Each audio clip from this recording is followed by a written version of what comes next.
आज की कहानी का शीर्षक है अनोखी शादी। बदनसीब नीलू 3 साल की थी जब मधु नीलू की मां को 2 जुड़वा बच्चों ने जन्म देने के साथ ही स्वर्ग सिधार गई। मां की गोद क्या छूटी, नीलू के कभी ना खत्म होने वाले बदनसीब के दिन शुरू हो गए। यह वही नीलू थी जो अपने मम्मी पापा की दुलारी थी। पाँव में पायल पहन के अपने नन्हे नन्हे पैरों से भागकर पापा के पैरों को पकड़कर लिपट जाती। मम्मी मनोहर करके खाना खिलाती, कभी कुछ कहानियाँ सुनाती तो कभी खेलते खेलते ये खाना खिलाती। तब नीलू खाना खाती, मधु की तरह भी। तब तो सबने नीलू को हाथों हाथ लिया। बेचारे बिन माँ के बच्चे का क्या होगा। सब रिश्तेदार सहानुभूति दिखाए। दोनों दूध मुंहों में जुड़वा बच्चों को तो 13वीं के बाद ही रिश्तेदारों ने गोद ले लिया। रह गई नीलू। सुनील का क्या होगा। 3 साल की बिन माँ की बच्ची को संभालेगा कि नौकरी पर जाएगा। राधा बुआ बोली, हाँ सुनील, शादी कर देते हैं। छोटी बुआ बोली, बच्ची को मन मिल जाएगा और घर भी संभल जाएगा।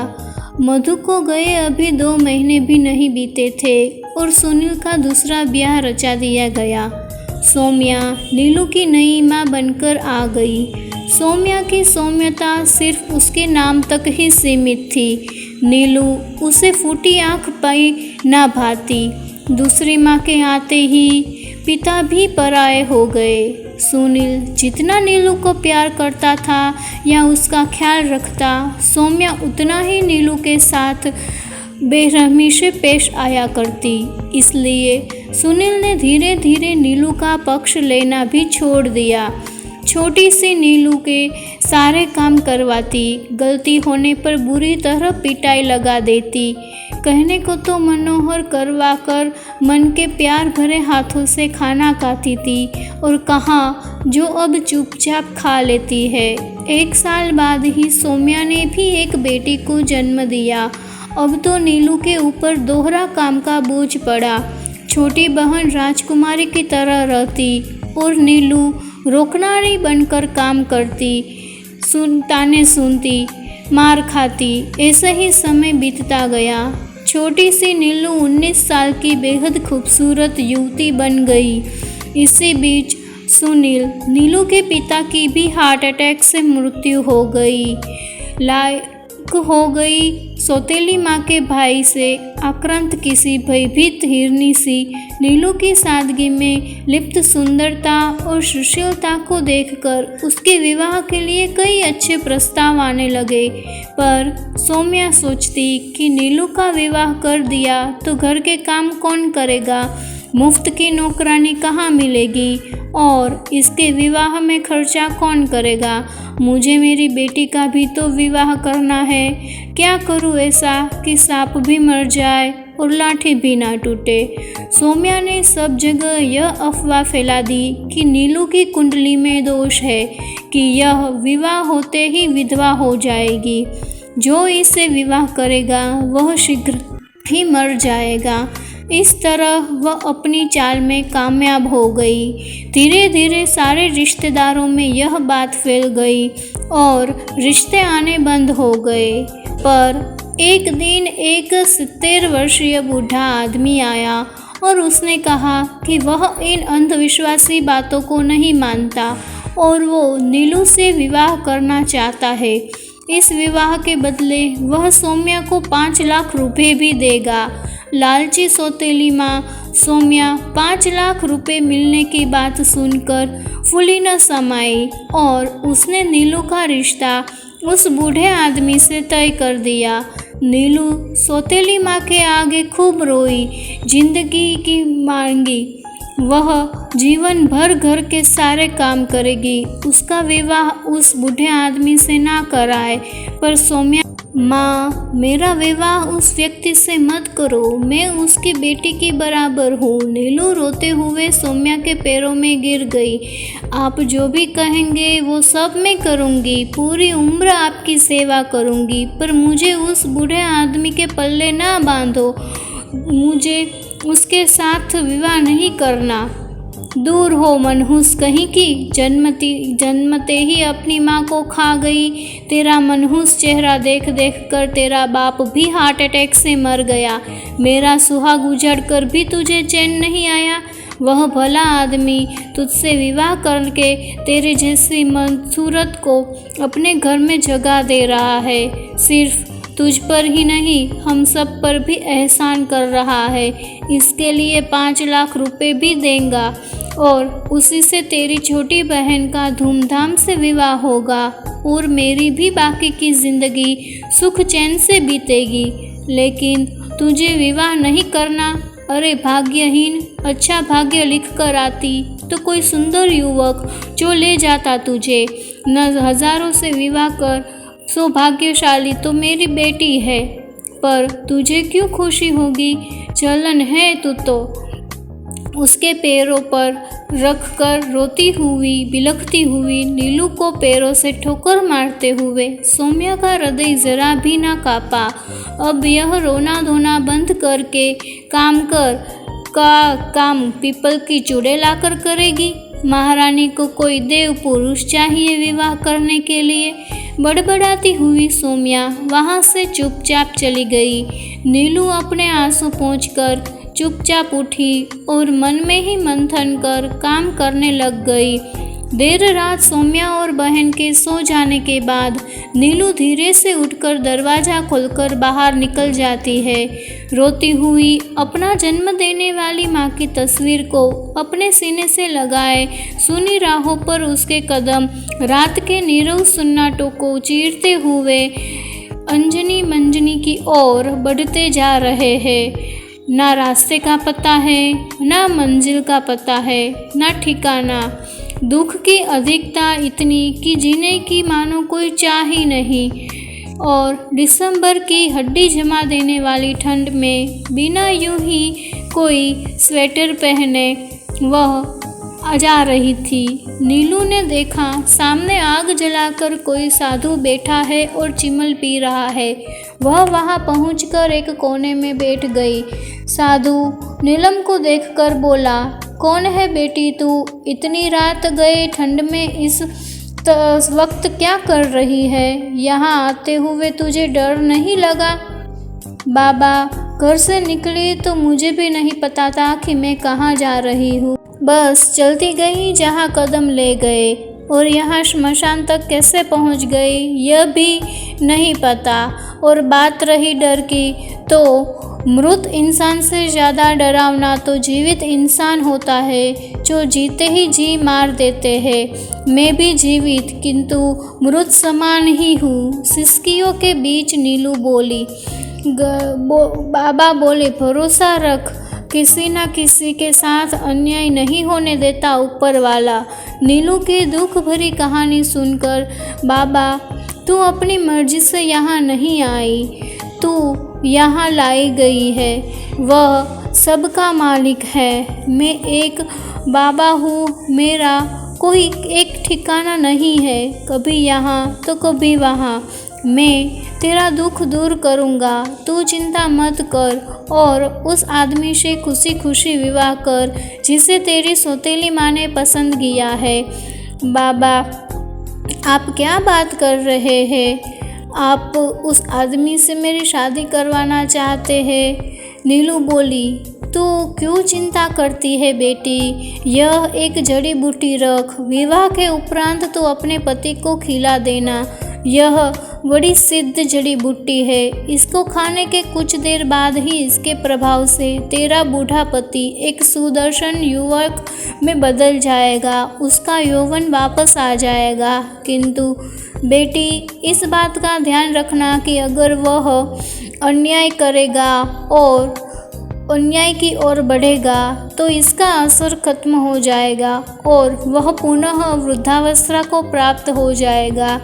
बाबा, आप मेरे लिए मेरे माता पिता से भी बढ़कर हो। मुझे कुछ नहीं चाहिए, मैं यहीं आपके साथ रहूँगी, आपकी सेवा करूँगी।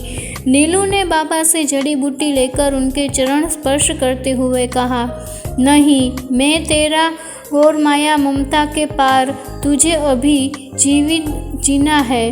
अब तू घर जा बेटी और सुख ही रहे। और बाबा ने नीलू के सर पर आशीर्वाद का हाथ रखते हुए आंख बंद करके होठों में कुछ मंत्र गुदगुदाए और पलक झपकते ही नीलू अपने घर को बाहर खड़ी थी। अगले कुछ ही दिनों में नीलू का विवाह उस बूढ़े व्यक्ति से हो गया। वृद्ध के वायदे के मुताबिक 5 लाख रुपए सौम्या को दे दिए, जिसको पाकर सौम्या खुश हो गई। विदा होकर नीलू ससुराल आ गई। ससुराल में पैर रखने से पूर्व उसने अपने पति को बाबा की दी हुई जड़ी बूटी के बारे में बताया और खाने का आग्रह किया। यह कैसे संभव हो सकता है? अगर ऐसा हुआ तो मैं दुनिया भर का सुख तुम्हारे कदमों में बिछा दूंगा। नीलू का पति बोला, आप मेरे पति हैं। अग्नि के समक्ष 7 फेरे लेते ही मेरे सुख दुख, मेरा जीवन आपसे जुड़ गया। आपसे प्रेम के अतिरिक्त मुझे कुछ नहीं चाहिए। नीलू बोली, सिर्फ इतना ख्याल रखिएगा कि किसी के साथ भी अन्याय ना हो। बाबा ने नीलू को फिर कहा। नीलू अपने पति को बाबा की दी हुई जड़ी बूटी खिला देती है। कुछ मिनट के लिए नीलू के पति के चारों तरफ दूधिया प्रकाश फैल जाता है, जिससे कारण नीलू की आंखें कुछ देख नहीं पाती। किंतु दूधिया प्रकाश के उस आवरण के हटते ही अपने सामने खड़े दिव्य क्रांतिमय चेहरे वाले अत्यंत सुंदर सौम्य युवक को देखकर नीलू पलक झपकाना भी भूल गई और तकती रह गई। नीलू का 4 वर्ष का बूढ़ा पति अब दिव्य औषधि के सेवन से सचमुच किसी देव पुरुष समक्ष हो गया था। सुदर्शन युवक नीलू को बाहों में थामकर कहता है, मैं सचमुच धन्य हो गया तुमको पत्नी के रूप में पाकर। अरे सतीत्व के तुम्हारे मित्रत्व व्यवहार ने सावित्री की तरह मुझे एक नया जीवन दिया है। नीलू ने मन ही मन बाबा को प्रणाम किया, जिनकी कृपा से उसने देवता समस्य पति पाया। सारे गांव वाले इस दिव्य चमत्कार को देखकर नीलू को किसी देवी की तरह मानने लगे। नीलू का पति उस गांव का जमींदार था, जिसने अपनी निर्दयी व्यवहार से कितने ही गरीब किसानों और मजदूरों से अंगूठा लगवाकर उनके संपत्ति हड़प ली थी। अब वह सिर्फ शरीर से ही युवा नहीं, बल्कि कर्मों से भी नेक और सहदेवी बन चुका था। बाबा की दी हुई हिदायत ने उसका हृदय पूरी तरह परिवर्तित कर दिया। न्याय की राह पर चलकर उसने सभी बंधुओं, मजदूरों और किसानों की बंधक रखी पूंजी लौटा दी। इधर सौम्या ने नीलू के विवाह के लिए 5 लाख रुपए से अपनी बेटी का विवाह एक बड़े घर में तय कर दिया। एक दिन नीलू के गांव से एक आदमी ने उसके नीलू के पति के युवान बन जाने की खबर सुनी तो उसको यकीन नहीं हुआ। ऐसा भी होता है, अनपढ़ गांव वाले कोई भी कहानी बताते हैं। मन ही मन में कुछ सोचकर चलो चलकर देखती हूँ, इसी बहाने क्या पता कुछ और रुपए मिल जाए। वह नीलू की ससुराल पहुंची तो घर के दरवाजे पर ही अत्यंत सुदर्शन युवक ने उसके चरण छूकर उसका स्वागत किया। सुंदर युवक है, अमीर भी दिखता है, देखो पता करके कौन है तो छुटकी का रिश्ता वहाँ से तोड़कर इसके साथ कर दूँ। सौम्या का कुटिल दिमाग चला। नीलू देखो कौन आया है, उस युवक ने पुकारा। हमको खबर कर देती तो हम खुद आपको लेने आ जाते। नीलू सौतेली माँ को देखकर खुशी से बोली। सौम्या की नज़र नीलू को ऊपर से नीचे तक देख रही थी। कितनी भारी जेवर पहने हैं उसे, मनहूस ने। साड़ी तो देखो कितनी कीमती है। भाग्य खुल गए करमजली के। तेरा तो विवाह के पश्चात खूब रूप निखर रहा है। नीलू मन ही मन में कुटी हुई सौम्या ने शब्दों में मिश्री बोलते हुए कहा, जरा जमाई जी को तो बुलाओ, कहाँ है? मिल लूँ उनसे भी। मैं यहाँ क्या बोल रहे हो, आपके सामने तो बैठे हैं। नीलू मुस्कुराती हुई बोली। सौम्या सामने बैठे उस सुदर्शन युवक को आंखें फाड़े देखती रह गई। नीलू ने सारी बातें जान लेने के पश्चात उसके कपटी कुटिल मन में भी बाबा से मिलकर यौवन पाने की इच्छा भावित हुई। नीलू से विदा लेकर वह अपने घर तो गई, पर उसी रात उस स्मशान में जाती है। किस्मत से बाबा मिल जाते हैं। बाबा मेरी मदद कीजिए, मेरी बेटी के साथ बड़ा अन्याय हो रहा है। उसके पिता उसका हाथ एक बहुत वृद्ध के हाथ में दे रहे हैं। मेरी फूल सी कोमल बच्ची को बचा लीजिए बाबा। दिखावटी आंसू आंखों में भरकर रोती हुई सौम्या ने बाबा के चरण पकड़ लिए। बाबा की दिव्य दृष्टि ने सौम्या के झूठ और कपटी रूप को पल में ही पहचान लिया। मेरे पास सिद्ध जड़ी बूटी है जिससे वृद्ध से बूढ़ा व्यक्ति भी युवा हो जाता है, किंतु अगर कोई छल कपट से उसको हासिल कर ले तो वह घातक हो जाएगी। बाबा ने सौम्या को चेताते हुए कहा। सौम्या पर यौवन का लालच अभी था। विनाश काले विपरीत बुद्धि की दशा में उसने उचित अनुचित सब मिश्र दिया। बाबा मेरी बेटी का जीवन आपके हाथों में है, उसे बचा लीजिए। बेटी मेरी बातों का ध्यान रहे, बुरी नीयत से इसका उपयोग संकट में डाल देगा। सौम्या की असलियत जानते हुए बाबा ने उसे वह जड़ी बूटी दे दी और वहाँ से चले गए। सौम्या खुशी से दौड़ती घर आई और जड़ी बूटी खाने ही वाली थी कि उसके मन में विचार आया कि पहले छुटकी का विवाह कर दूं, फिर उसे खाकर रूपवती बनकर किसी यौवन को प्राप्त कर किसी धनी और सुंदर पुरुष से विवाह कर सुखी से जीवन बिताऊंगी। छुटकी की विदा करते ही सौम्या ने जल्दी से उस दिव्य जड़ी बूटी को खा लिया। कुछ ही देर में उसके आसपास काले धुएं का बादल छा गया। उस काले धुएं के छा जाने से ही ये क्या, सौम्या का पूरा शरीर झुर्रियों से भर गया। सफ़ेद बाल, झुकी हुई कमर। सौम्या की उम्र 60 वर्ष से 90 वर्ष की हो गई थी। अपनी यह दशा देखकर वह चिल्लाती हुई भाग पड़ी, पर उम्र की अधिकता ने उसके घुटनों को जकड़ लिया। वह दर्द से चिल्लाती हुई वहीं गिर पड़ी।